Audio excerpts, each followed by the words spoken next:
عرض قطري لاخوان الفينا. وانا بشوف انه بفكره بسيطه جدا ممكن نادي الزمالك يقدر يحل من ازماته بمنتهى البساطه وبمنتهى المفهوميه كده، والدنيا تعدي مع نادي الزمالك كويس. ولكن يبدو ان اداره نادي الزمالك ما زالت برضه يعني عندها شيء من اللا منطقيه وشيء من الغباء. يا عم انا جاي لي، هو اخوان الفينا ده مش هيهد المعبد ويبنيه. ما اخوان الفينا ده كان موجود في ماتش الاهلي والزمالك، وبرضه الزمالك شال الطين واتغلب. فعادي لعيب زيه زي غيره. لو انا فاكر ان انا في مرحله بناء فريق، فانا مش في مرحله بناء فريق. بناء فريق ايه وانا عندي مشاكل ماديه والناس كلها مشتكياني؟ على راي بعض الناس احنا عندنا، يعني الناس في الزمالك بيقولوا احنا عندنا اوضه كبيره في الفيفا خاصه بنادي الزمالك مقفوله لشكاوي نادي الزمالك، مفيش حاجه تانية. فانا افكر بعقلي، الناس تفكر بعقلها. لما يكون عندي ازمه ماليه انا ادور ازاي اجيب فلوس، مش ازاي افكر انه هل لو اخوان الفينا راح قطر فممكن يرجع بكوبري على الاهلي. يا عم اهلي مين يا عم؟ يا عم الله يرضى عليك، اهلي مين؟ اهلي مين بس يا عم؟ يا عم بطل التفكير العقيم ده والتفكير القديم ده. انت بتاخر النادي، انت بتاخر النادي. انتوا اداره عقيمه اقسم بالله. انتوا اداره ما انتوش فاهمه في الكوره حاجه، ولا فاهم في الكوره حاجه، ولا فاهم في الاداره حاجه.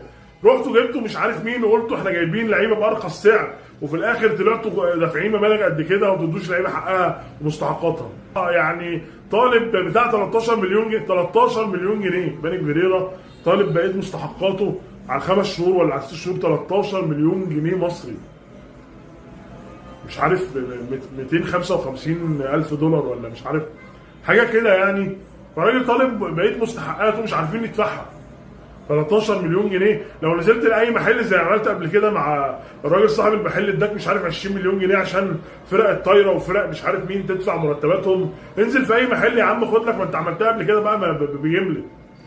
خد لك يا عم سنه قدام ولا حاجه، سنه ايجار قدام وادفع للراجل 13 بدل ما الناس تقفل القيد تاني، والناس الفيفا تقول لك انتوا ما بتدفعوش للناس وبتجيبوا اجانب وما بتدفعوش ليها. وفي النهايه اخوان الفينا عرض جاي له وهيدخل لك فلوس تحل مشاكلك وتدفع هنا وتدفع هنا، تقعد تفكر تقول لي اصل هو هيعمل كوبري للاهلي من قطر عشان هو الاهلي يعني ناقص لعيبه؟ الاهلي ايه يا عم؟ فرضا يا عم ما يروح الاهلي، ايه المشكله يعني؟ ما يروح يا عم الاهلي، انا المهم مصلحتي، انا بفكر في مصلحتي دلوقتي. طب ما هو زيزو قعدنا نحجم عليه وفي الاخر برضه يروح الاهلي، ايه اللي حصل؟ امام عاشور نفس الحكايه، ايه اللي حصل؟